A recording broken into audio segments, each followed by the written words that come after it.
The Committee on Judiciary, Subcommittee on the Constitution, Civil Rights, Civil Liberties will come to order. Without objection, the chair is authorized to declare recesses of the subcommittee at any time. I welcome everybody to today's hearing on Oversight of the Voting Rights Act, a continuing record of discrimination.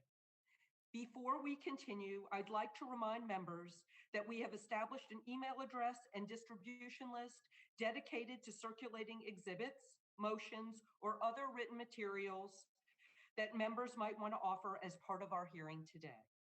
If you would like to submit materials, please send them to judiciarydocs@mail.house.gov, and we will distribute them to members and staff as quickly as we can.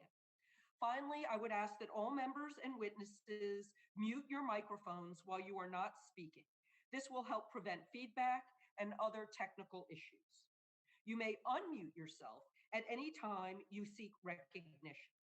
I will now recognize myself for an opening statement. Last month, the Reverend Dr. William Barber from North Carolina reminded us in testimony before our subcommittee that our Constitution says that we must establish justice. Our Constitution requires equal protection under the law, and our Constitution commands that you cannot deny or abridge the right to vote on account of race or color. When you suppress the right to vote, in essence, you are suppressing people's humanity. You are saying that they are not worthy of full citizenship. Unfortunately, African Americans and other racial, ethnic, and language minorities know what it is like to have their right to vote, that is, their humanity, and their full inclusion in our nation's body politic suppressed. Throughout our nation's history, federal, state, and local governments, as well as individuals and hate groups, have tried to undermine voting rights for minority voters. Civil rights leaders, like our late colleague John Lewis, put their lives on the line to ensure the right to vote for everyone. Their work led to the enactment of one of the most important civil rights measures in our country's history, the Voting Rights Act of 1965. And while the passage of the Voting Rights Act did not end attacks on the right to vote, it did offer a powerful tool to prevent states and localities from implementing discriminatory voting measures or to overturn such measures when they had already been implemented. Since the Supreme Court's effective gutting of the Act's preclearance provision in Shelby County versus Holder, states have introduced and in some cases enacted into law new voting restrictions. Before Shelby County, the Act's preclearance provision required certain jurisdictions with a history of voting discrimination against racial and language minority groups to obtain approval from the Justice Department or the U.S. District Court for the District of Columbia of any changes to their voting laws or procedures prior to such measures becoming able to take effect. This mechanism provided significant protection to minority voters by preventing potentially discriminatory voting practices from taking effect before they could harm voters and their right to vote.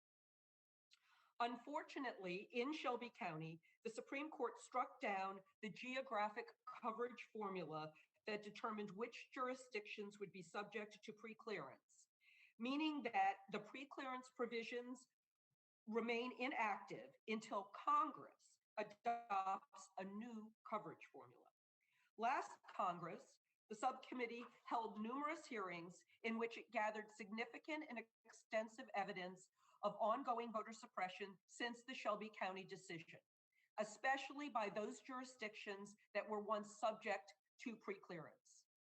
As a North Carolinian and former state representative, I have seen up close how the gutting of the Voting Rights Act preclearance formula has led to increased efforts to erode the right to vote.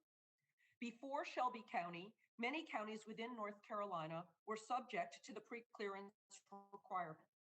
Once this preclearance requirement was effectively eliminated, the legislature moved quickly to pass a sweeping voter suppression law that a federal appeals court would later strike down because it intentionally targeted African Americans with almost surgical precision. Sadly, that law was not the only voter suppression law my state enacted.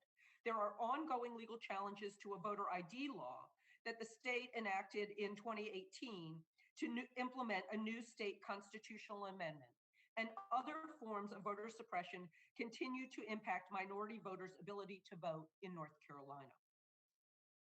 North Carolina is not alone in its efforts to restrict the right to vote. States across the country have enacted dozens of restrictive voting laws since 2013, including 6 states that have enacted restrictive voting laws this year alone. According to the Brennan Center for Justice at New York University Law School, as of March 2021, there have been 361 bills with restrictive voting provisions introduced in 47 states as part of this year's state legislative sessions. And those numbers have certainly grown since then. Many of these bills seek to excuse me. Many of these bills seek to make absentee voting or voter registration harder, reduce early voting, impose stricter voter ID requirements, or undermine the power of local election officials. In the absence of an effective preclearance provision, it is unsurprising that discriminatory measures continue to erode our democracy, undermining the voting rights of racial and language minorities and eroding our democracy. The way forward for Congress to address this latest form of discrimination and voter suppression is clear: a fully updated and improved Voting Rights Act. Congress must create a new coverage formula to restore the Act's preclearance regime and strengthen its other provisions to improve our ability to combat discriminatory voter suppression. Our witnesses today will make clear how relevant our record of voter suppression from last Congress remains today and the need for congressional action.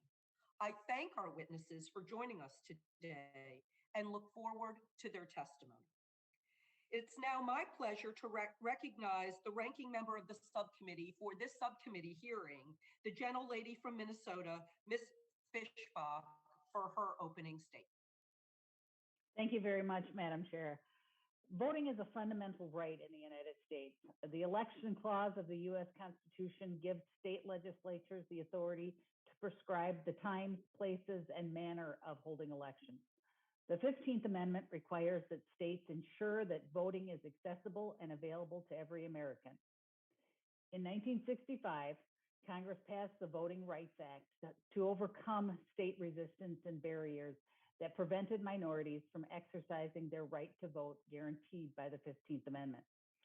Congress has reauthorized the VRA since its passage, most recently extending the law for another 25 years in 2006.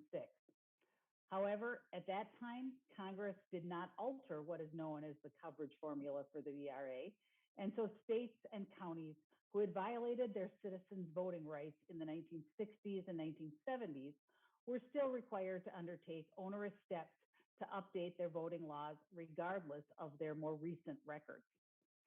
In 2010, Shelby County, Alabama, challenged the constitutionality of the VRA's coverage formula for subjecting them to these continued requirements based on conduct decades ago.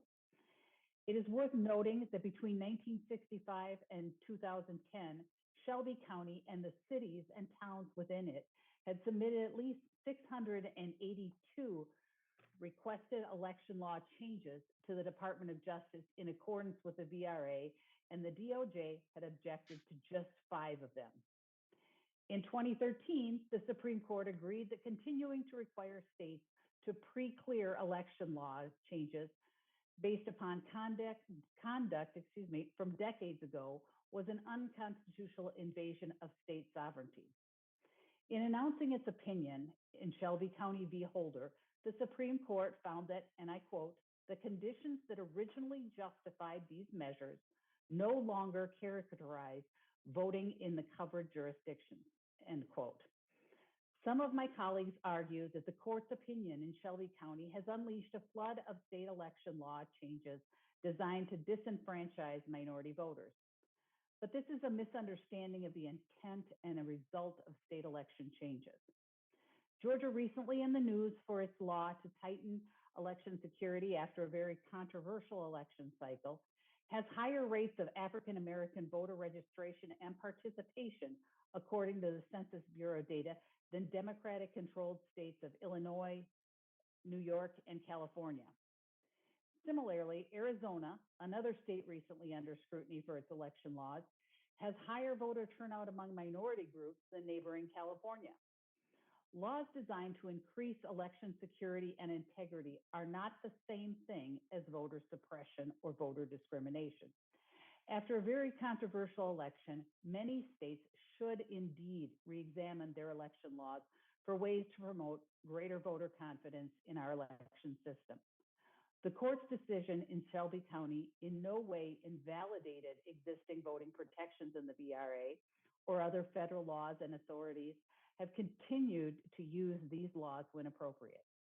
After the Shelby County decision, then Attorney General Eric Holder announced that DOJ would, and I quote, shift resources to the enforcement of Voter Rights Act provisions that were not affected by the Supreme Court's ruling, including Section 2, close quote. But there was no wave of enforcement because there was no wave of voter suppression. The Obama administration filed 75% fewer Section 2 cases than the Bush administration, and similarly made little use of other voting rights authorities. Therefore, there's no record that merits reinstating the Section 4 coverage formula and Section 5 preclearance regime, as previous legislation has sought to do. Republicans want every legally cast vote to count. We want robust elections in our country where everyone has confidence in the outcome. I hope today we can have a productive conversation about the VRA and how we can best assist states in enhancing voter protections and preserving the integrity of our elections. And I want to thank all of our witnesses for appearing today, and I look forward to hearing all of the testimony. And I thank you, Madam Chair, and I yield back. Thank you very much, Ms. Fischbach. It's now my great pleasure to recognize the chairman of the full committee, the gentleman from New York, Mr. Nadler, for his opening statement. Thank you, Madam Chair. The purpose of today's hearing is to continue the subcommittee's oversight of the Voting Rights Act, in part by revisiting the extensive record we compiled during the 116th Congress, documenting voting barriers in various jurisdictions. Indeed, since the subcommittee's hearings last Congress, states have only intensified their efforts to enact laws that suppress minority voting rights. To begin with, it is important to reflect on the origins of the Voting Rights Act as we consider how to amend the act to address the current barriers to voting faced by too many Americans today. In response to public pressure from the civil rights movement, the federal government took renewed interest in protecting minority voters. Starting in the late 1950s, the federal government engaged states and localities with a history of discrimination in a cat and mouse chase over their attempts to rob racial minorities of meaningful participation in the democratic process. Every time a court struck down a jurisdiction's discriminatory voting measure as a result of a successful legal challenge, that jurisdiction would simply implement another way to discriminate against minority voters in response. Meanwhile, as the case slowly worked its way through the courts, racial minorities would continue to be denied the constitutional right to vote. Congress sought to put an end to this unending cycle, often referred to as whack-a-mole, in which minority voting rights were the casualty by passing the Voting Rights Act of 1965. The VRA proved a potent remedy for the most egregious forms of overt voter discrimination, and the voting rights landscape changed significantly following its enactment. Under the VRA Section 5 preclearance regime, States and localities with a history of discrimination against racial and ethnic minority voters had to submit changes to their voting laws to the Justice Department or to a federal court for approval prior to taking effect. While pre-clearance did not fully eliminate state attempts to discriminate against minority voters, it did end the cut and mouse chase, and minority voter registration and political participation increased markedly compared to its previously abysmal levels. In the decades following its initial passage, Congress reauthorized and amended the VRA several times on a bipartisan basis to keep pace with states and localities that still stubbornly refuse to stop discriminating against their minority citizens.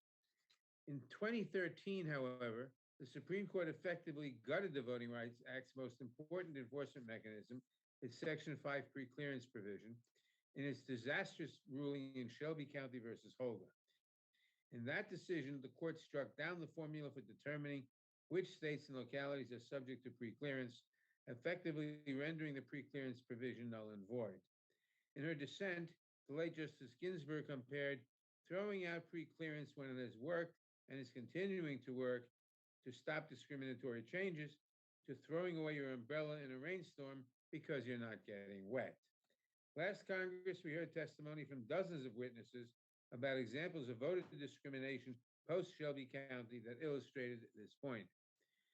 They testified that at least 23 states had enacted restricted voting laws since the Shelby County decision, including strict voter ID laws, barriers to voter registration, such as requiring proof of citizenship documents, allowing challenges of voters on the voting rolls, and unfairly purging voters from the voting rolls, reductions in early voting, and the moving or elimination of polling places.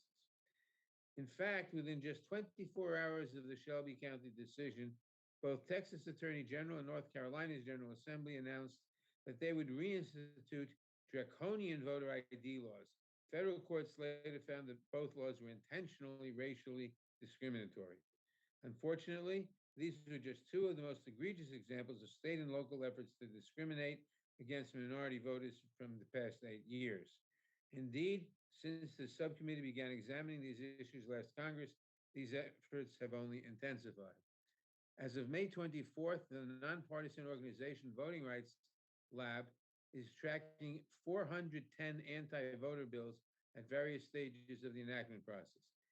Dozens of bills that would curb minority voting rights have actively been moving through state legislatures, and 6 states have already enacted restrictive voting laws: Arizona, Arkansas, Florida, Georgia, Iowa, and Utah.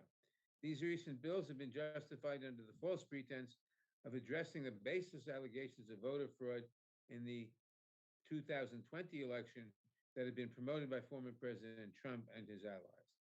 Let me be clear.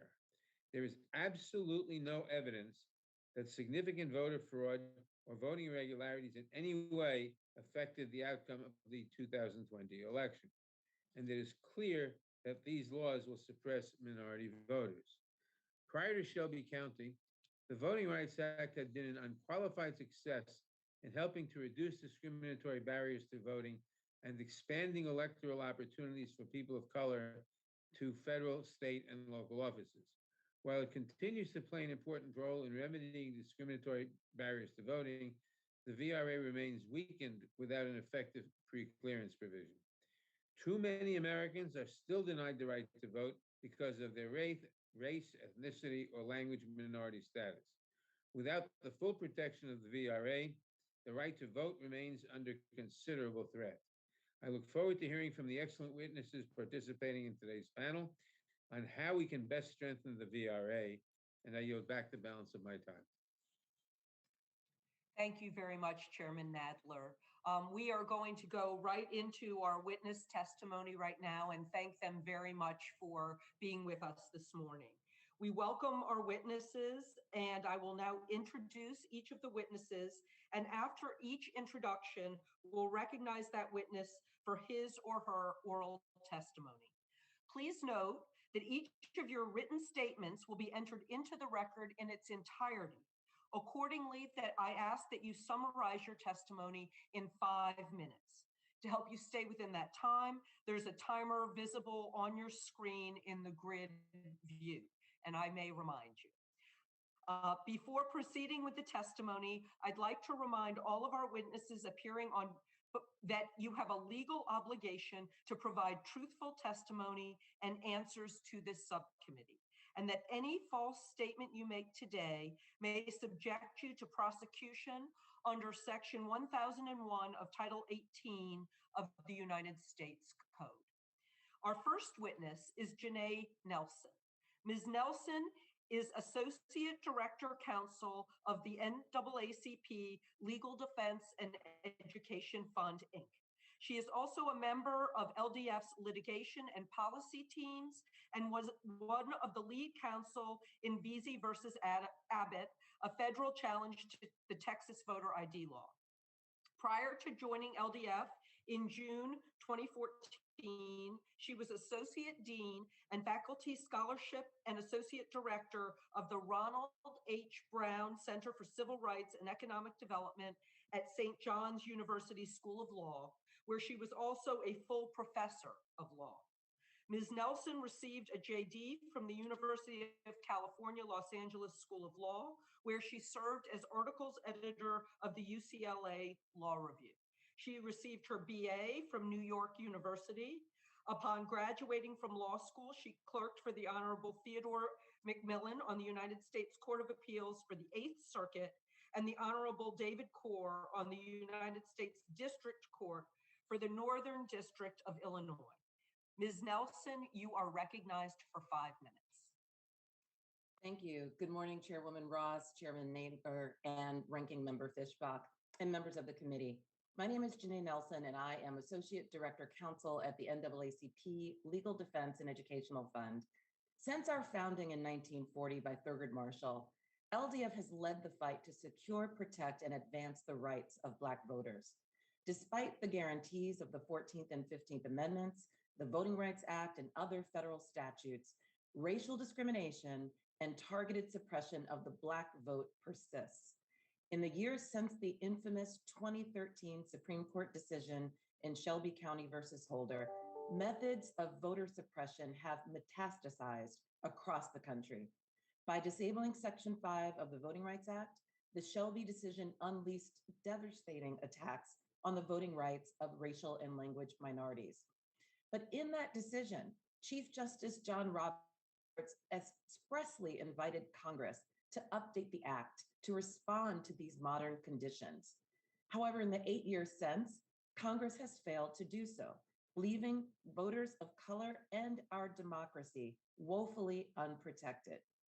Our report, Democracy Diminished, State and Local Threats to Voting Post-Shelby County v. Holder, which we have entered into the record, tracks, monitors, and publishes a record of discriminatory voting changes in jurisdictions formerly protected by Section 5 and which Section 5 likely would have prevented.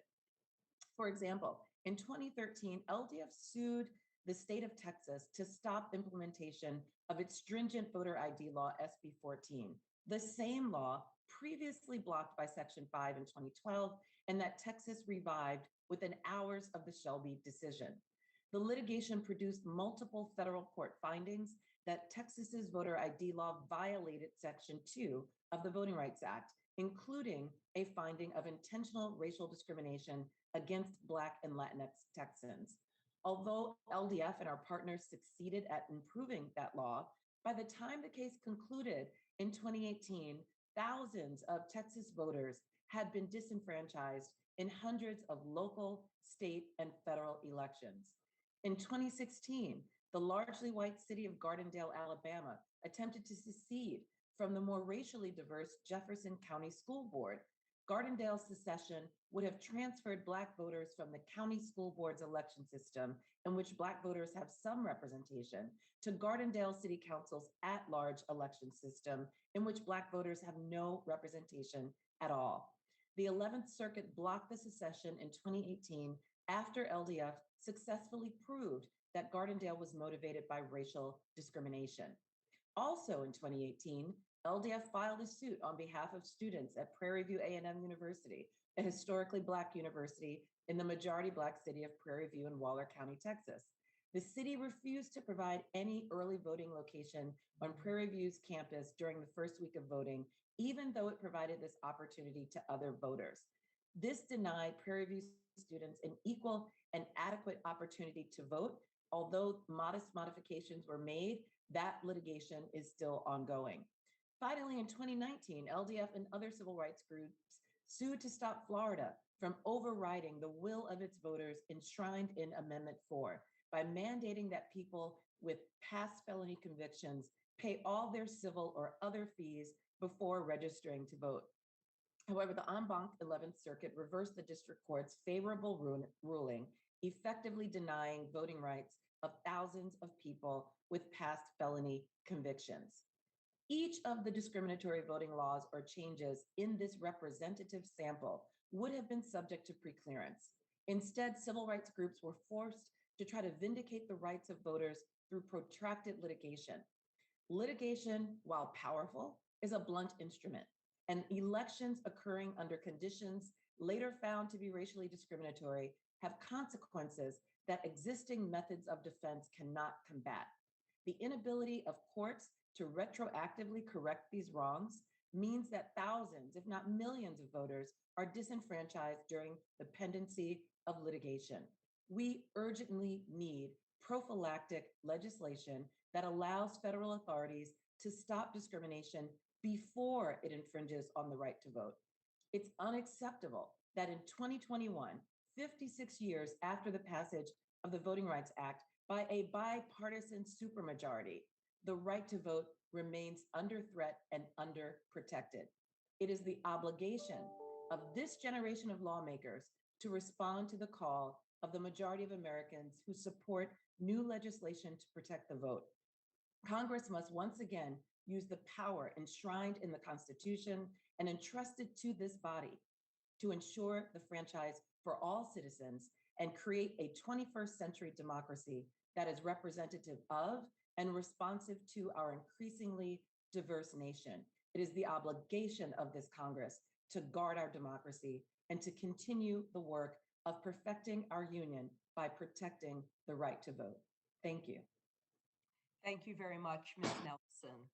Our next witness is John Greenbaum. Mr. Greenbaum is the Chief Counsel and Senior Deputy Director of the Lawyers Committee for Civil Rights under the law, where he is responsible for managing the committee's efforts to seek racial justice. He oversees the committee's legal projects on, among other things, criminal justice, fair housing, and voting rights. He previously served as director of the Lawyers Committee's Voting Rights Project. He also is a co-chair of the Voting Rights Task Force of the Leadership Conference on Civil and Human Rights, the national umbrella organization of American civil rights groups. Mr. Greenbaum received his JD from the University of California, Los Angeles School of Law and his undergraduate degree from the University of California at Berkeley. Mr. Greenbaum, you are recognized for 5 minutes. Chair Ross, Ranking Member Fishback, and members of the subcommittee, thank you for the opportunity to testify today on oversight of the Voting Rights Act as the Judiciary Committee addresses the issue of whether and how to respond to the Supreme Court's decision Shelby County versus Holder, which effectively immobilized the pre-clearance provisions of Section 5 of the Voting Rights Act by finding its underlying coverage formula unconstitutional. In my view, Congress needs to respond to the Shelby County decision in a manner akin to the bill passed by the House last session, the John Lewis Voting Rights Advancement Act. I come to this conclusion based on 24 years of working on voting rights issues nationally at the United States Department of Justice and at the Lawyers Committee for Civil Rights under Law. Since the Shelby County decision, the Lawyers Committee's own contributions to compiling this record of discrimination have been substantial, and my testimony today provides an opportunity to introduce these contributions into the legislative record. These documents establish the following. First, the effectiveness and efficiency of Section 5 in preventing voting discrimination prior to the Shelby County decision. Second, the high level of voting discrimination since the Shelby County decision, especially in the jurisdictions formerly covered by Section 5. Third, the whole of the Shelby County decision left in the federal enforcement scheme to combat voting discrimination. And fourth, the need for Congress to address Shelby County by enacting legislation that will prevent discriminatory voting changes from going into effect in places where voting discrimination is greatest. Since Shelby County, the Lawyers Committee has had to litigate voting rights cases more frequently than prior to Shelby County. And a substantial majority of these cases have involved jurisdictions that were covered by Section 5, even though less than half the country is covered by Section 5. Moreover, we have sued 7 of the 9 states that were formally covered by Section 5, as well as the 2 states that were not covered, but had a substantial percentage of the population covered locally. In 2019, the Lawyers Committee conducted a 25-year review of the number of times that an official entity made a finding of voting discrimination. This preliminary analysis of administrative actions in court proceedings identified 340 instances. We found that successful court cases occurred in disproportionately greater numbers in jurisdictions that were previously covered by Section 5. Voter turnout by race is an additional measure of the distance we have to go to in eliminating voting discrimination. In Georgia, Louisiana, South Carolina, and North Carolina, all of which were covered in Section 5 by Section 5 in whole or in part. And in these states where voter data by race is available, in the November 2020 election, white voter turnout was substantially greater than Black turnout in all 4 of these states. Section 5 was designed to prevent a specific problem, prevent jurisdictions with a history of discrimination from enacting new measures that would worsen the position of minority voters, the concept known as retrogression. Section 2 is quite different. It evaluates whether the status quo is discriminatory and thus must be changed. The Section 2 results inquiry is complex and resource intensive to litigate. My written testimony identifies 4 examples from the Lawyers Committee's litigation record that illustrate why Section 2 is an adequate substitute for Section 5. Let me discuss the most recent. It involves a law in Georgia, a previously covered jurisdiction enacted this year. The law, SB 202, is a 53-section, 98-page law that changes many aspects of Georgia elections. It has spawned several lawsuits, including one the Lawyers Committee is involved in. But for the Shelby County decision, SB 202 would not have been allowed to take an effect until there was an opportunity to determine its impact to voters of color. At least some aspects of SB 202 appear to be clearly retrogressive and probably would not have been proposed in the first place, let alone passed. This is perhaps most clearly demonstrated by Georgia introducing several restrictions focused on voting by mail, where these restrictions were adopted after the November 2020 election, where notably voters of color used absentee ballots to an unprecedented degree, and in the cases of Black and Asian voters, used absentee voting at higher rates than white voters. The 8 years since the Supreme Court decision, Shelby County versus Holder, have left voters of color the most vulnerable to voting discrimination they've been in decades. The records in the Shelby County decision demonstrates what voting rights advocates feared, that without Section 5, voting discrimination would increase substantially. Without legislation like the John Lewis Voting Rights Advancement Act that addresses the hole in the Voting Rights Act left by the Shelby County decision, our democracy is at grave risk.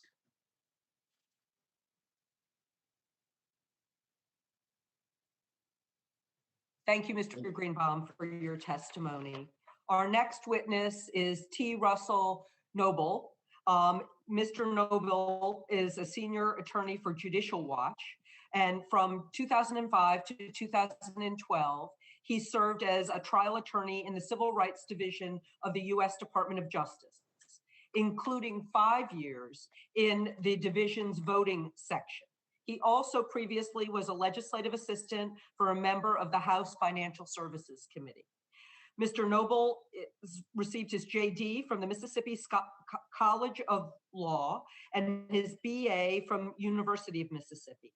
He served as a law clerk to the Supreme Court of Mississippi. Mr. Noble, you are recognized for 5 minutes. Good morning, Chairwoman Ross and Ranking Member Fishbach and Chair Nadler and the other members of the subcommittee. Thank you for the opportunity to speak to you today. As Chairwoman Ross noted, I have been litigating and involved in election and voting cases dating back to 2005, including bringing cases against Prairie View A&M in 2008, and being a part of the Section 5 redistricting case involving the state of Texas around 2011. The committee has my written testimony. I'm not going to rehash it all. What I would like to do is draw the committee's attention to 3 points from HR 4 that was considered in the previous Congress. The first point is that HR 4 grants 14th Amendment standing to the Attorney General of the United States, which is a sea change in the administration and the prosecution of constitutional laws in the United States. Shelby County and virtually none of the Voting Rights Act litigation preceding that ever had anything to do with granting the Attorney General 14th Amendment standing to bring due process and equal protection claims. And I worry that, and I caution the committee about the significant impact that will have on both the department and the relationships between the United States and her states.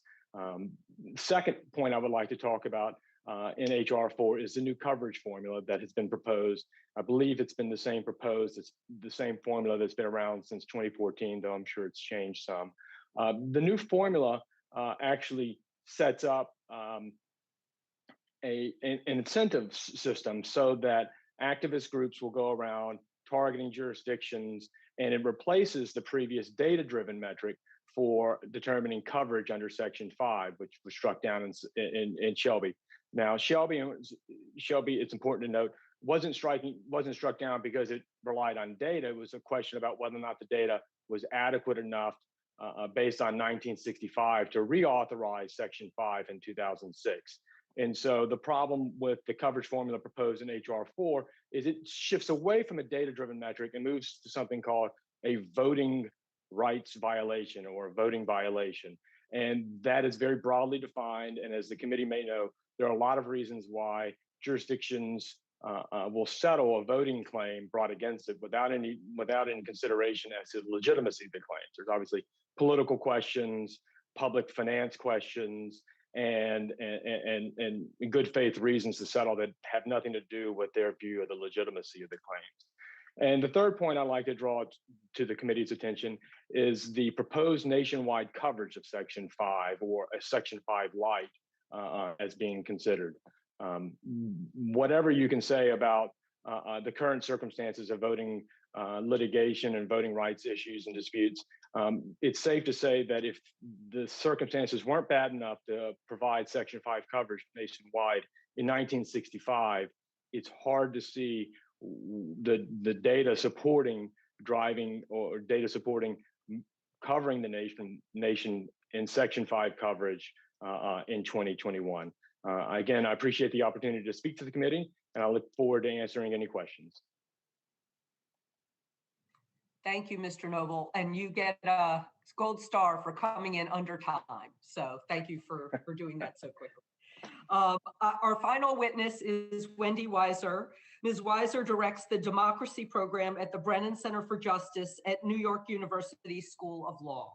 Her program focuses on voting rights and elections, money in politics and ethics, redistricting and representation, government dysfunction, maybe we'll hear a little bit about that, rule of law, and fair courts. She founded and directed the program's Voting Rights and Elections Project, directing litigation, research, and advocacy efforts to enhance political participation and prevent voter disenfranchisement across the country. Ms. Weiser received her JD from Yale Law School and her BA from Yale Law School. She served as a law clerk to the Honorable Eugene Nickerson of the United States District Court for the Eastern District of New York. Ms. Weiser, you are recognized for 5 minutes. Thank you, Chairman Nadler, Vice Chair Ross, Ranking Member Fishbach, and members of the subcommittee. Thank you so much for the opportunity to testify on strengthening the Voting Rights Act, which is one of the foundational texts of America and a critical bulwark against discrimination in our voting system. Unfortunately, in the 8 years since the Supreme Court gutted the law's most powerful provision, its preclearance requirement, it has become clear that the remaining provisions are simply not strong enough to protect Americans from increasingly pervasive acts of discrimination in voting. The John Lewis Voting Rights Advancement Act is urgently needed. Today, American democracy and our most cherished values are under attack from within, and core to that attack is a fierce assault on Americans' freedom to vote. As we've heard, as of March 31st, the Brennan Center counted more than 360 bills to curb voting in 47 states this year alone, and will be publishing new, larger numbers tomorrow. Many of these bills clearly target voters of color.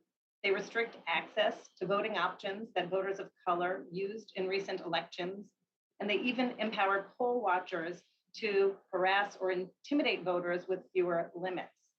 These bills are being driven by the false and often racially tinged claim that the 2020 election was stolen, the same claim that fueled the January 6th insurrection at the Capitol. And more proponents are brazenly admitting that their goal is to subtract voters from the electorate. Now, as of today, more than a dozen states have already enacted new restrictions, and bills are actively moving in many more. We at the Brennan Center have been tracking vote suppression legislation for over a decade, and the current anti-voter attacks are breathtaking in their scale, their scope, and their speed. It is the biggest legislative assault on voting since Reconstruction. Although the problem has grown more acute, it is not new. Since Shelby County, we have found that attacks on voting rights are especially severe in states and localities that were previously covered by Section 5 of the Voting Rights Act. In my written testimony, I present recent evidence of racial discrimination in the voting process. It is overwhelming. For example, dozens of court cases have found that state and local voting laws and practices to be racially discriminatory, and some intentionally so. In a Texas redistricting case, for example, a 3-judge court found that the record contained more evidence of discriminatory intent than we have space or need to address. Our research shows that since Shelby County, voter purge rates have soared, and the bulk of this growth was in counties that were previously covered by Section 5. In 2018, the median purge rate in those counties was 40% higher than in others. And in 90 out of 100 counties in North Carolina, for example, people of color were overrepresented among those purged. And I note that the Constitution does not only prohibit racially discriminatory voting restrictions where members of targeted groups have low turnout. Turnout is caused by many factors, including hotly contested races. We are also heading into the first redistricting cycle in more than half a century without preclearance, posing a high risk to fair representation for communities of color. These forceful threats to our democracy demand an equally forceful response. Congress has the power and the moral duty to stop these attacks, to protect Americans against further erosion of their rights, and to help realize the Constitution's vision of an inclusive democracy. The VRAA is extremely well tailored to combat these modern racially discriminatory practices consistent with the Supreme Court's guidance. It is more than justified by the record already before Congress. And while critical, the VRAA alone is not enough to address current threats. To fully counter the scourge of vote suppression we're seeing today, we also need the For the People Act, H.R. 1. While the VRAA specifically targets race discrimination in voting, H.R. 1 sets baseline national standards for voting access for all Americans, and it addresses other threats as well. Both bills enjoy broad and bipartisan support across the country, and both are desperately needed. We strongly urge this Congress to work diligently to send an updated VRAA and the For the People Act to President Biden's desk for signature this year. Thank you. Thank you very much, Ms. Weiser. We'll now proceed under the 5-minute rule with questions, and I'll begin by recognizing myself for 5 minutes. And my first question is for Ms. Nelson. Ms. Nelson, according to your previous testimony, in the years since Shelby County, Your organization has documented a significant increase in the enactment of discriminatory voting practices across numerous jurisdictions, including North Carolina, and including those previously covered by Section 5 pre-clearance. The NAACP Legal Defense Fund has also filed many successful lawsuits challenging these practices under Section 2 of the Voting Rights Act. However, is Section 2 litigation alone adequate to remedy such widespread voter discrimination? Thank you very much for that question. And the short answer is that no, Section 2 is wholly inadequate to prevent the deluge of voter suppression efforts that we see proliferating across the country. Section 5 operated as a gatekeeper for intentional discrimination and for retrogressive actions of states. It allowed jurisdictions to go to the federal government to ensure that any new voting change would not harm the status quo for minority communities in their jurisdiction. That was an incredibly powerful tool to ensure that elections would not occur and elected officials would not be elected to bodies to govern, to determine the fate and lives of people within their jurisdiction, and later to find out that the tool that helped get them there was in fact discriminatory, and that election and any subsequent actions could not be undone. If we think about the work that Section 2 does, it is an after the fact tool to prevent a remedy and seek a forward acting remedy for past discrimination. Section 5 prevents that discrimination from ever occurring. So Section 2 is no replacement for Section 5, as powerful as it is, and as much as we utilize it, it is alone not sufficient to prevent racial discrimination in voting. Thank you very much, Ms. Nelson. Ms. Weiser, it suggested that one way Congress could avoid a lengthy debate regarding updated pre-clearance coverage would be to adopt a nationwide pre-clearance regime. What are your thoughts on this idea? Well, thank you very much for that question. I believe that the approach taken by the John Lewis Voting Rights Advancement Act, a modern geographic formula for pre-clearance coupled with coverage of practices known to be discriminatory, has been very carefully tailored to address modern threats to voting consistent with the Supreme Court's guidance. And there is strong reason to fear that a nationwide pre-clearance approach would not survive a constitutional challenge before the current US Supreme Court. As you know, in the Shelby County decision, the court has made clear that there needs to be very strong justification to require states to submit their voting laws and practices for federal pre-clearance, and strong evidence that this requirement addresses a real and current threat to discrimination in the voting process. And Congress has already amassed a wealth of evidence of discrimination in the voting process and in recent years that supports the pre-clearance requirements that are in the VRAA. And while I do agree that the problem of discriminatory voting requirements is now spreading nationwide, I think it would be very difficult for Congress to make a similar showing with respect to every voting jurisdiction and every voting practice nationwide, or at least one that would pass muster before the current US Supreme Court. And I do note that there is, as we have heard, even in the current VRAA, a nationwide pre-clearance provision that is tailored to a defined set of specific practices that are known to be discriminatory. And so there is a nationwide component in there already. Thank you very much. We are now going to move to the ranking member, Ms. Fischbach. You are recognized for 5 minutes.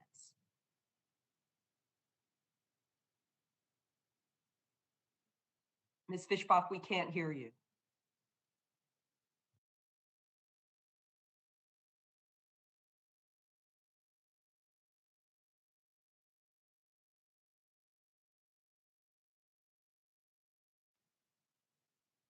We'll give her just a second, and we may have to come back to her.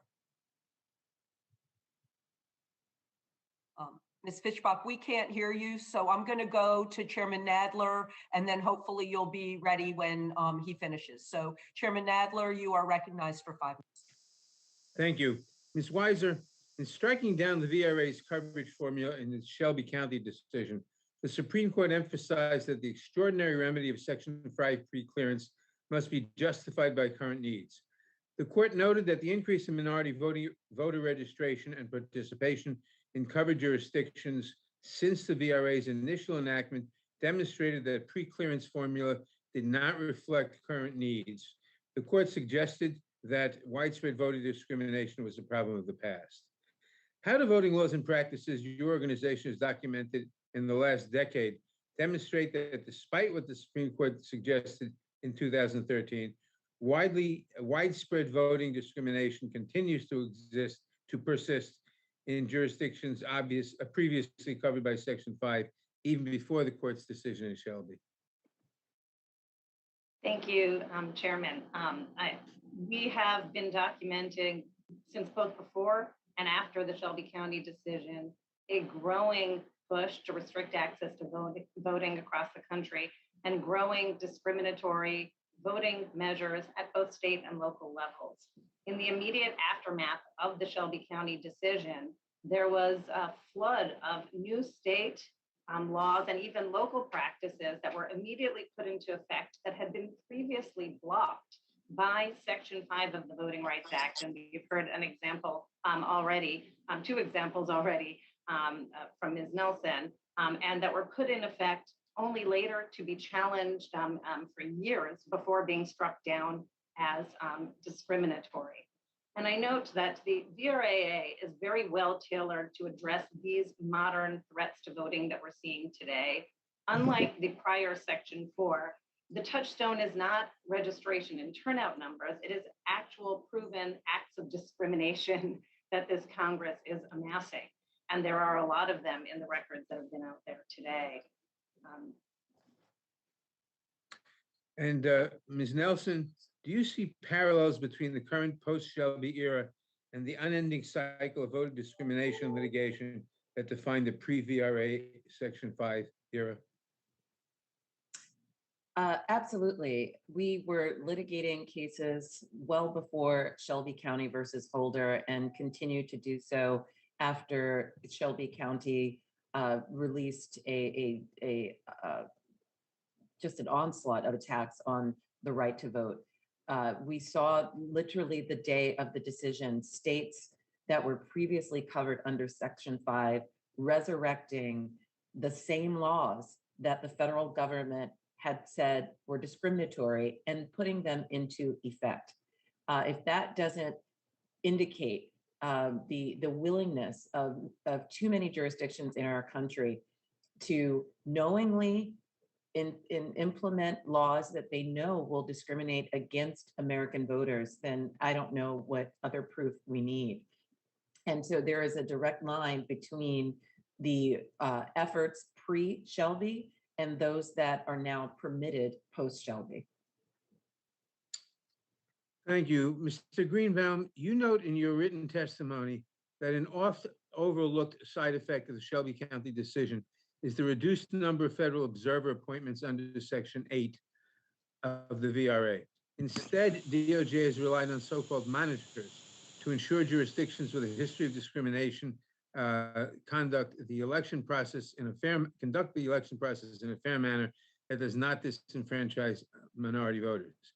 Can you explain the difference between these monitors and observers and what impact the reduction in full-fledged observers has had on the efficacy of voting rights enforcement? Thank you, Chair Nadler. There's a dramatic difference. Federal observers have a federal right to observe each step of the voting process to make sure that it's non-discriminatory and fair to all voters. So it's very powerful in terms of preventing any discrimination at the polls in the lead up to the election and on election day. And when I was at the Department of Justice, I did observer coverage, I saw that in practice. Post Shelby County, when DOJ sends monitors out to the polls those monitors do not have a right to be there. If a jurisdiction allows them to observe parts of the process, that's okay, but a jurisdiction can throw them out in much the same way that most people can be thrown out from observing the election process.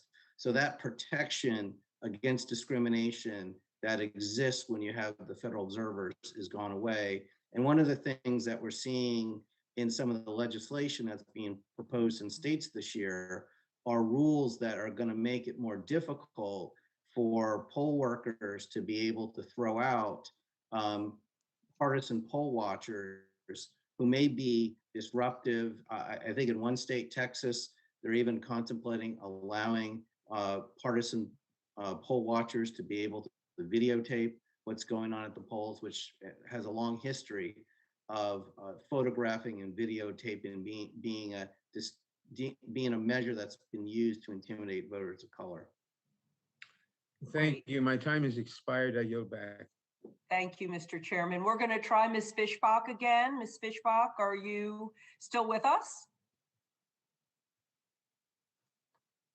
I am not hearing her, but we're going to keep trying. And we're going to move to Mr. Johnson. You are recognized for 5 minutes. I thank the chair for holding this hearing. Racism is defined as a belief that inherent differences among the various human racial groups determine cultural or individual achievement, usually involving the idea that one's own race is superior and has the right to dominate others, or that a particular racial group is inferior to others. When the Europeans landed at Jamestown, Virginia in 1607, they came with the idea that they were a superior race, and the Native Americans, known as Indians or even Injuns, were subhuman.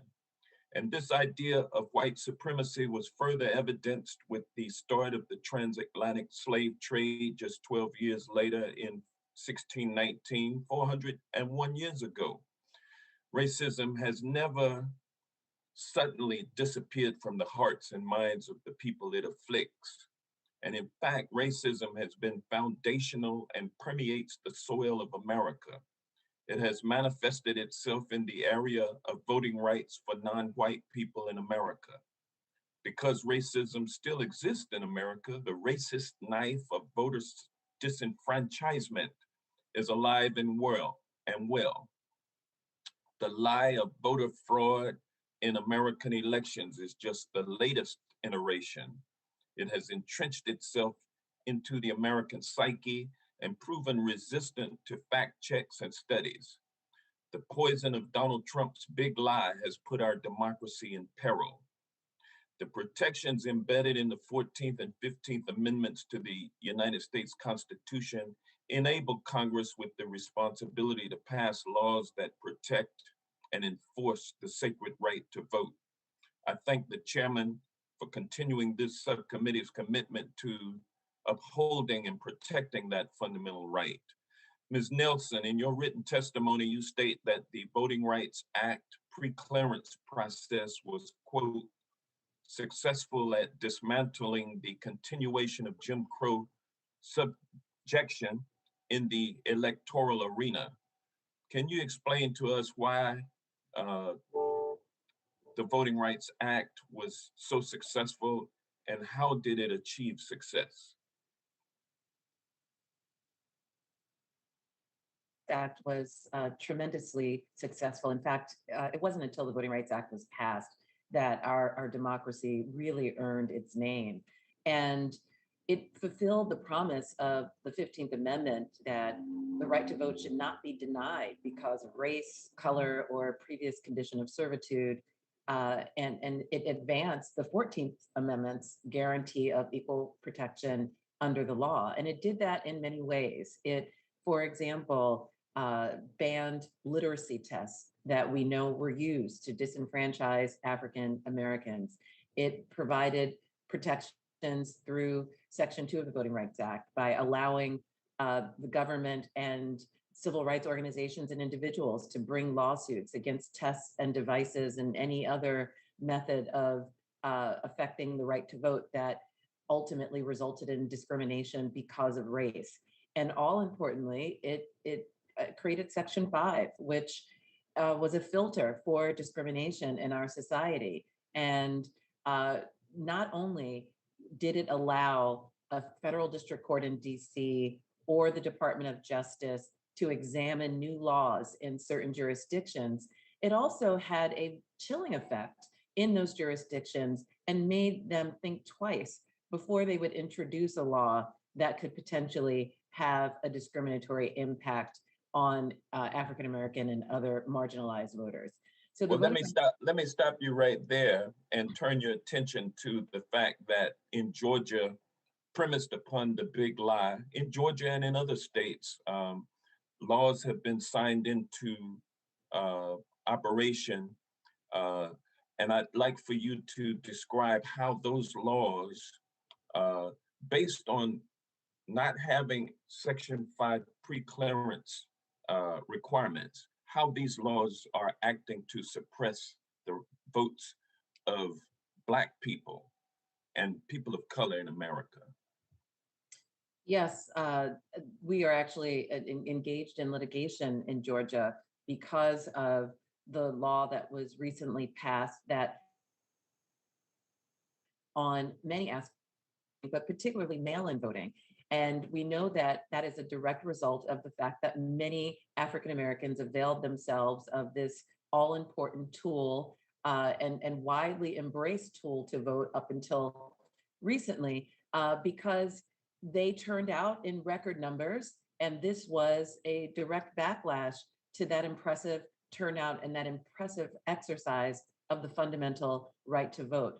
The Georgia law also limits the ability of people to receive sustenance as they wait online to vote. It criminalizes the provision of water and food to voters as they wait to exercise their right to vote. The very targeted way in which that law responded to the turnout and the particular challenges that face African American voters in Georgia is a reveal. And the particular process that was used to enact that legislation also demonstrated that the legislature was willing to do all it could to get this bill passed with no transparency, virtually no public comment, and no rigor as to how it would affect Georgia residents. And that is but one example of the very many bills and laws that the Brennan Center does such an excellent job of tracking and that we're seeing proliferate across the country. Thank you. And my time has expired and I yield back. Thank you so much. We're going to try Ms. Fishbach again. All right, can you hear me now? Yay, great job. You are recognized for 5 minutes. And thank you, Madam Chair, for your patience. I appreciate it. Remote internet is always a challenge. And now I'm on my phone, so using my phone today. But and thank you again. I just wanted to ask Mr. Nobile a couple of questions, if I could. In your opinion, do you think that states have used the Shelby County decision to institute measures that amounted to voter suppression, or did covered states wait until after this decision to institute changes to voting practices that would have previously been blocked by the pre-clearance regime? That's correct, Congresswoman Fishbach. I enforced Section 5 in the voting section for 6 years. I've represented covered jurisdictions in my time since then. And really, Section 5 was effective, but what it did was increase regulation in order to stop discrimination, and it increased costs to make minor changes to voting laws. And so there really is no surprise that following Shelby, there was a flood of laws that people had either delayed or been thinking about implementing, but just didn't because the expenses would have been so much. So, the degree of that and how many of those there are, it's tough to say, but just because things were implemented post Shelby doesn't mean they were done with discriminatory intent or effect or retrogressive effect. Well, thank you very much. And I just wanted to ask you if you did have, anything else to add. I know you've been listening, and if you had anything to add to some of the questions that have already been asked, maybe, from your opinion, on your opinion. Well, I mean, I think everyone's got different views on election integrity. Some people think it's inherently racist. Some people think it's good to have procedures to ensure chain of custody in ballots and to make sure that there's proper observation in the electoral process.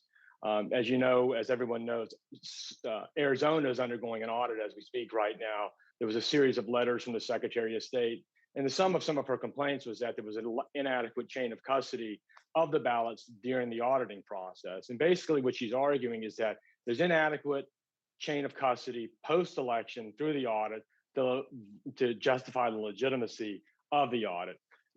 Which is honestly some of the very same things that people have been saying pre-election. There's concern about chain of custody, ballot drop boxes, and how these things are being used. Maybe there's someone out there, but most of the people don't have a problem with the drop box. They have a problem with the drop box that isn't monitored because they want to make sure there's no malfeasance. As everyone knows, I mean, politics and elections don't bring out always the best in human nature. And politics and elections are a form of human competition. And for at least 2,500 years over the history of democracy, people have been using whatever they need to do to get a competitive advantage in the election. And people cheat and humans cheat in a variety of contexts, whether it's cheerleading competitions, sumo wrestling, or the Kentucky Derby recently. People are going to do whatever they need to do to get a competitive advantage. Now, I suspect we all disagree on the quantity of that, but it's confusing to me as someone that's actually sat and observed elections firsthand to see why the context that brings out some of the worst behavior in human behavior, suddenly there is no cheating or people trying to get a competitive advantage. And whatever people's disposition towards election integrity, I mean, I think human nature shows us that people will strive to get a competitive advantage in the electoral process. And so it is appropriate to have measures to try to ensure the legitimacy of the vote. And I honestly believe that the Civil Rights era, the Civil Rights Act, the Voting Rights Act was a voter integrity measure to some extent because the legitimacy of the elections was suspect in the 60s and before then because large swaths of the American South were not allowed to participate in the electoral process, and so it's tough to evaluate human or popular opinion without having people vote. I'm sorry, Chairwoman Fishbach, yeah. I can't hear you. Yeah, Ms. Fishbach, we can't hear you. Are you yielding back, or are you? I'm sorry. I guess it muted automatically for some reason, and I apologize. And thank you very much. My time has expired, so I yield back. Okay, thank you. And I see we have Mr. Raskin. You are recognized for 5 minutes. Thank you, Ms. Ross, for calling this important hearing. I want to pick up with something that Mr. Nobley just said. And perhaps Ms. Nelson, you could address this. And I appreciate Mr. Nobley's candor about this, because sometimes what we get from our friends on the other side is a denial of the history of disenfranchisement and suppression of the right of people to vote. And he seemed to acknowledge that, and he also seemed to acknowledge that it would come back again if we don't do anything to stop it. He attributed it to human nature. Mr. Johnson attributed it to our history of racism and political white supremacy in the country. But we are already seeing it coming back. And Ms. Nelson, let me ask you about Georgia. And we know that there's hundreds of bills across the country that are meant to dismantle early voting or weekend voting, or make people go out and get a notary public before they ask for an absentee ballot or whatever. But in Georgia, they've already signed into law a bill making it a crime punishable by up to a year in jail to pass somebody a bottle of water or a chocolate chip cookie who's been waiting in line for 6 hours to vote. And so you say correctly, this will have a disproportionate effect in African-American communities, where I think it's been shown the lines are longer in a lot of the minority communities. So let's say a state comes up with a law like that, which will definitely have a severely disproportionate effect on the minority community. In the wake of Shelby County versus Holder, Ms. Nelson, what can you do as a lawyer to stop it? If everybody agrees, if a reasonable person would agree that this is targeted at the minority community, what can you do to stop it? Does pre-clearance work anymore, or can you go get an injunction against it? What can you do? Well, if Section 5 were in place, we would have that law screened by the federal government. There would have to be an examination by a federal district court or the Department of Justice. And the analysis would be whether minority voters are put in a worse position as a result of the passage of that law. And I think the answer would be a resounding yes. As you mentioned, minority voters are exponentially more likely to have to wait in long lines, to have to endure obstacles for a variety of reasons as they try to exercise the fundamental right to vote.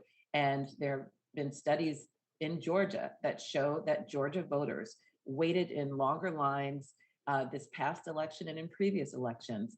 And so this type of targeted legislation that makes that wait, makes that burden even more difficult and more onerous to bear is something that I'm certain a federal court or a Department of Justice that was doing its job would recognize puts minority voters in a worse place. We now. Great.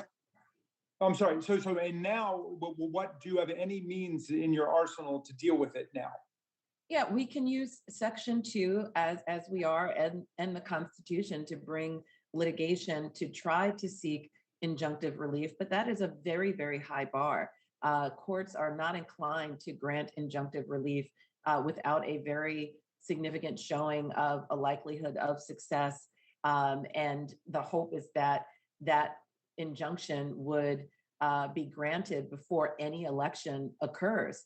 That's not something that we can rely on. And in fact, isn't there a canon of construction where the courts favor not getting involved in an election before it occurs? And you see what's happened with the removal of Section 5 is the burden's been put on the voters all over the country, in Georgia, in Alabama, in Texas, in California, wherever it might be, to go and get a court to get involved and to overcome all of the burdens in doing that, as opposed to simply the Department of Justice or a federal court looking at what their plan is and then examining whether it's got a discriminatory effect. Well, let me go to Ms. Weiser. If we do adopt this attempt to save the pre-coverage formula, where now we're covering based on proven voting rights violations, I think that Mr. Nobley has already given us a preview of what the right-wing attack on that is going to be. They're going to say, well, there are a lot of reasons that you might have adjudicated cases of violations. They might just want to settle the case and so on. So what is going to save us from the Supreme Court just, again, finding another reason to strike it down the way that they did in Shelby County versus Holder? And that leads to, I guess, my final question, which is, do we need a constitutional amendment guaranteeing the right to vote so we're not constantly playing whack-a-mole or hide the ball with people who fundamentally don't want to allow huge populations of Americans to vote? Ms. Weiser, Mr. Raskin's time's expired, so if you could do it in 10 seconds, it would be great. I think the last one's a yes or no question.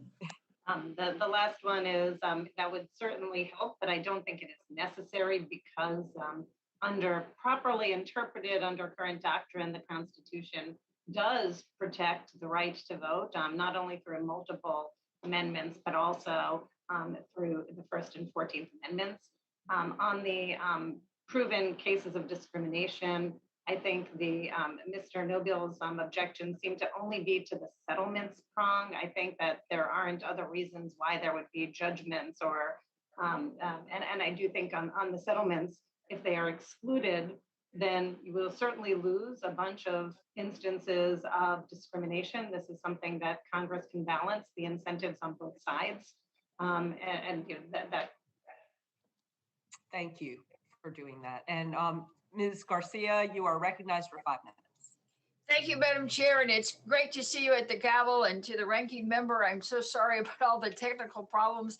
I know I've had them, so I know that we all have to work together through all these, even though we've been doing it now for almost a year. We still seem to have some of these difficulties, but I want to thank you, Madam Chair, for putting this great panel together and on this very important topic.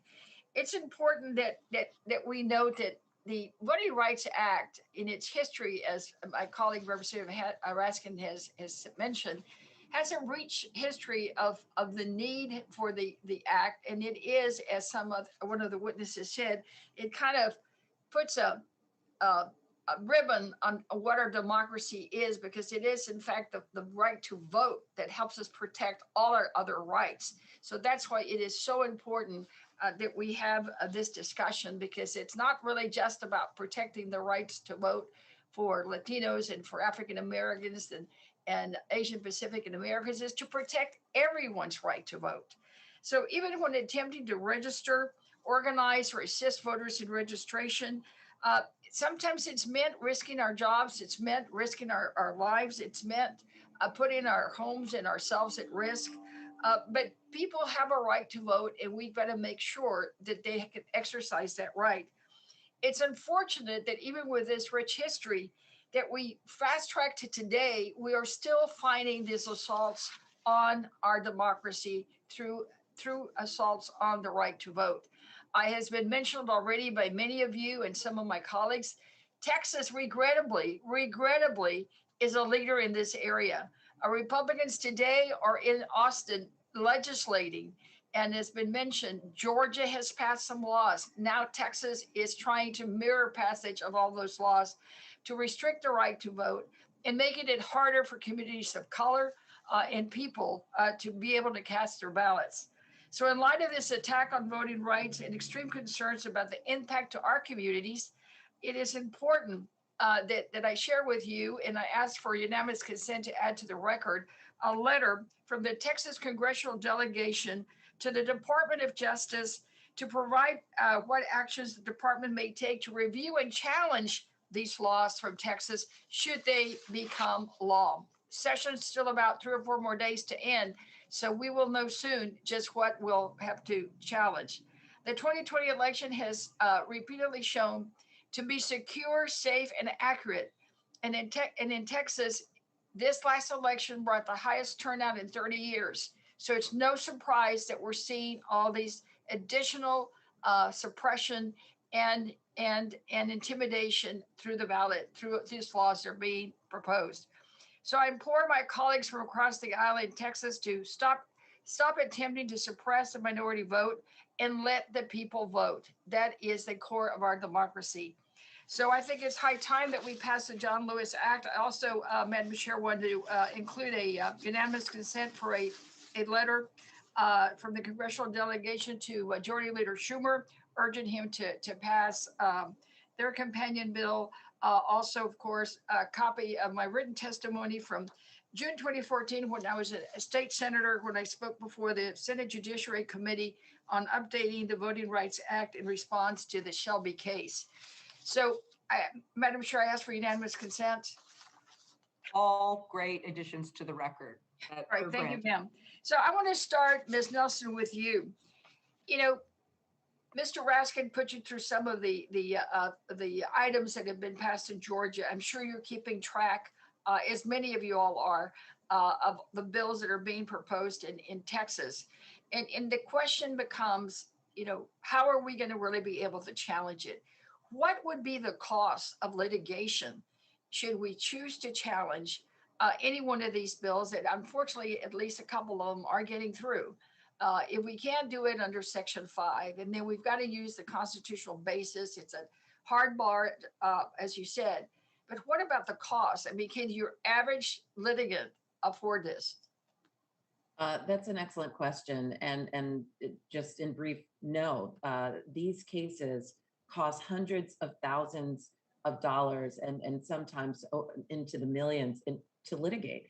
As many of my colleagues on this panel know, because we were all involved in the VC versus Abbott case, and that litigation has wrapped, and we're dealing with attorney's fees, and they are significant. It takes enormous resources to challenge these laws, and the complex bill that Texas is attempting to pass would require an intense amount of time, money, and commitment to challenge it. And it's not something that the average voter is likely to be able to do on his or her own. And it's very challenging for civil rights organizations like ours to continue to bear the burden of protecting our democracy from these assaults and from these discriminatory laws. So we absolutely need prophylactic legislation that would prevent us from the need to litigate at this clip and at this scope. And it takes a long time, doesn't it? It takes a very long time. And during that time, elections happen and leaders are elected under discriminatory conditions. That cannot be how. Ms. Nelson, we're going to need to have you wrap up because we're going over time. So thank you. That's not how our democracy can continue to operate. Well, thank you again, and thank you to all the groups. Without you, we could not get some of these things done. So thank you for your work, and I yield back. Okay, and without objection, all of your additions to the record are added. Finally, we have Ms. Jackson Lee, and Ms. Jackson Lee, you are recognized for 5 minutes.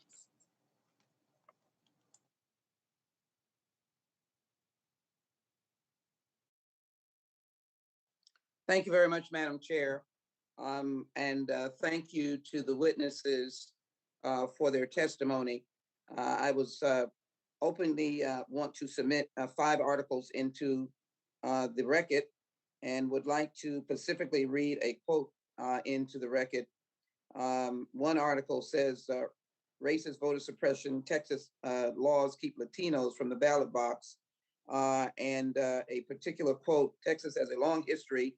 It's a state that has the most pronounced overt racist voter suppression tactics that we know of.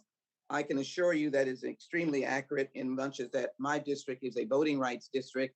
It has been a voting rights district since Barbara Jordan went to the United States Congress, and it has been a voting rights district since I was elected in 1994.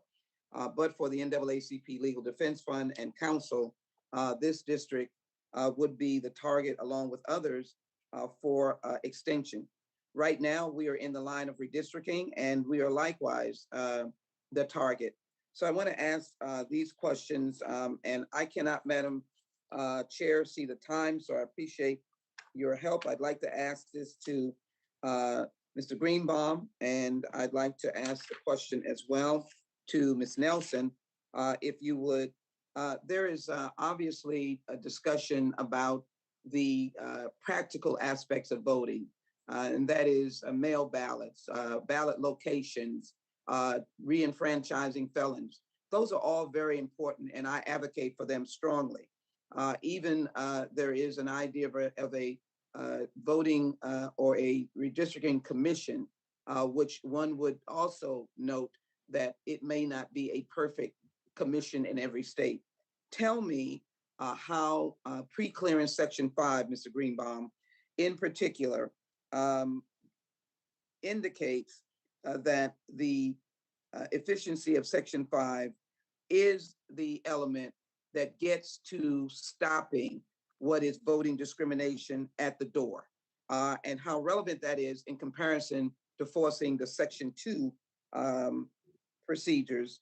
And also, if you would, the former president routinely undermined election integrity. He did it in the election in 2020. Considering these base attacks on election integrity, equity, can you explain what is at stake if we do not address the Supreme Court's gutting of the Voting Rights Act?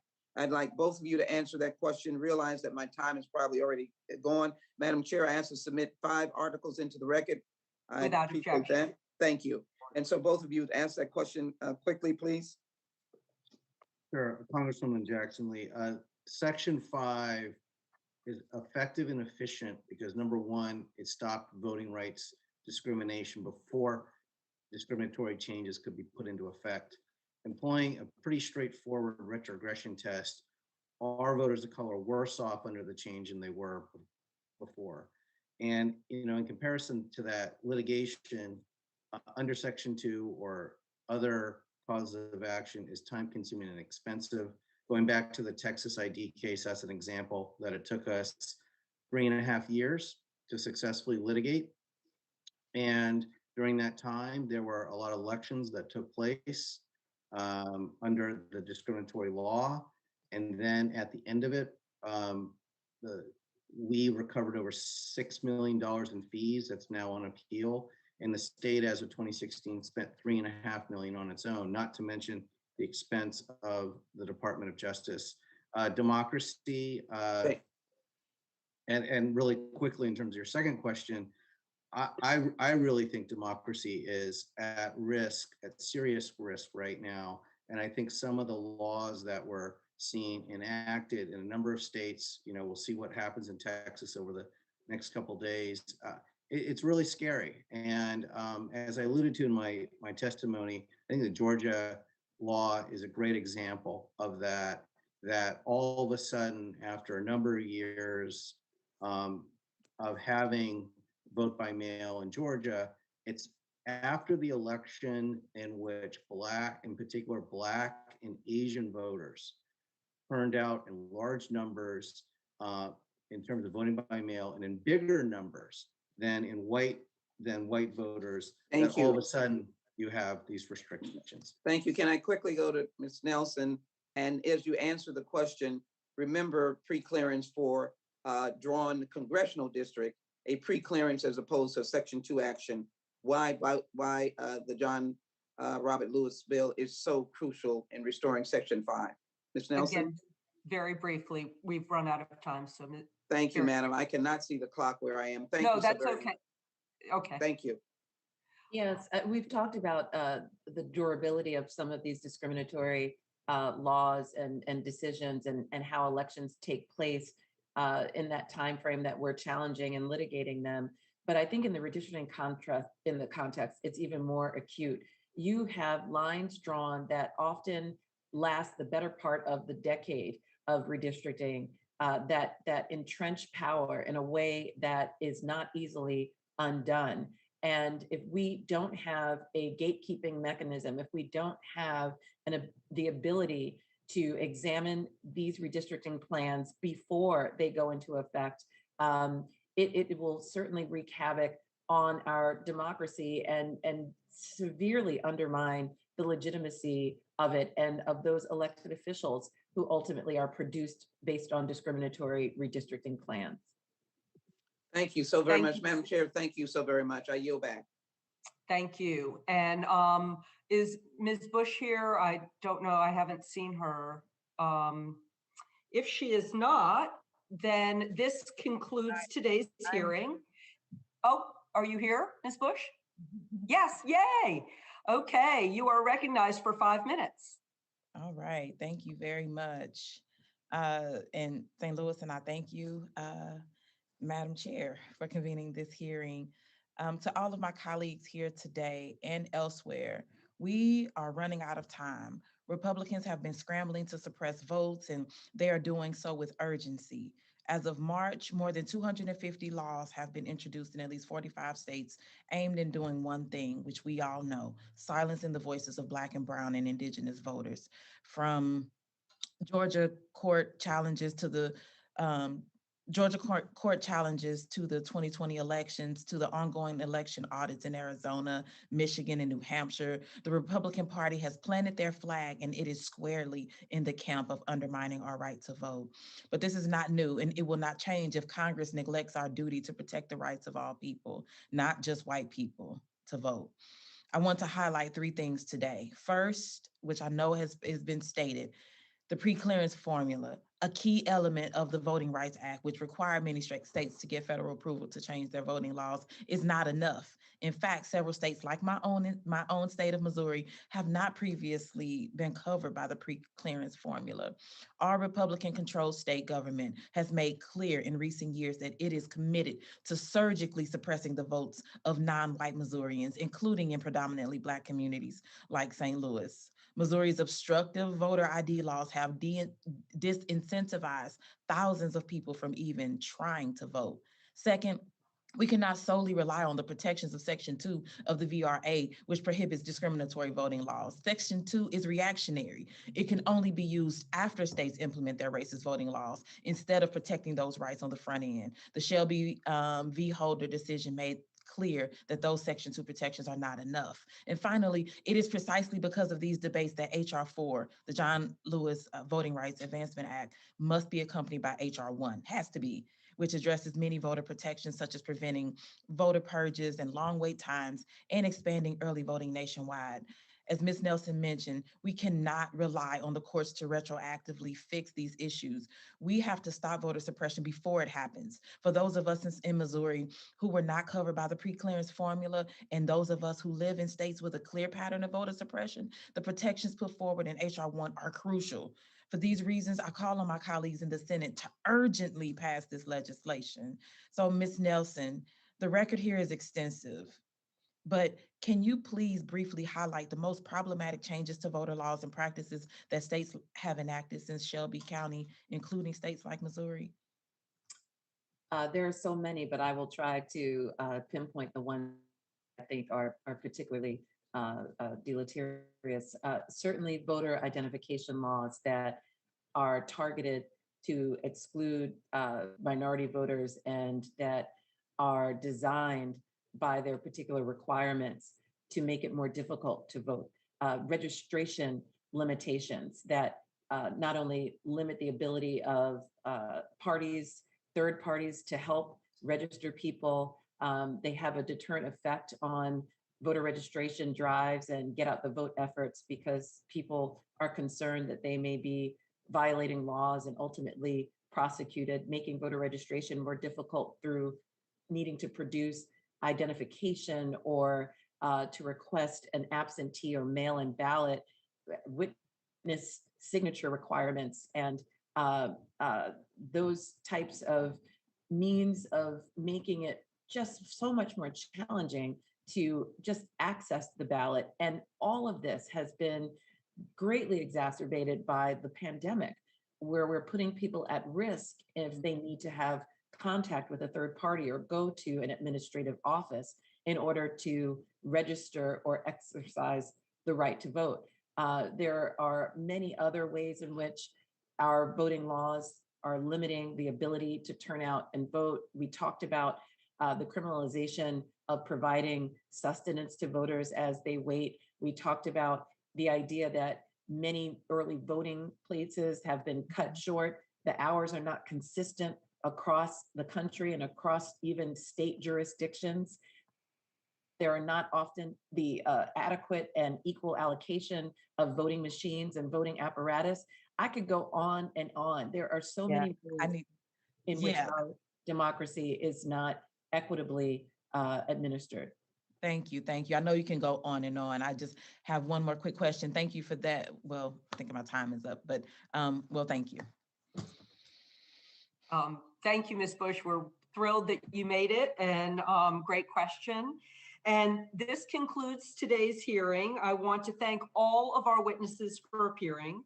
And without objection, all members will have 5 legislative days to submit additional written questions. So Ms. Bush, you can submit your last question for the witnesses or additional materials for the record. And with that, the hearing is adjourned.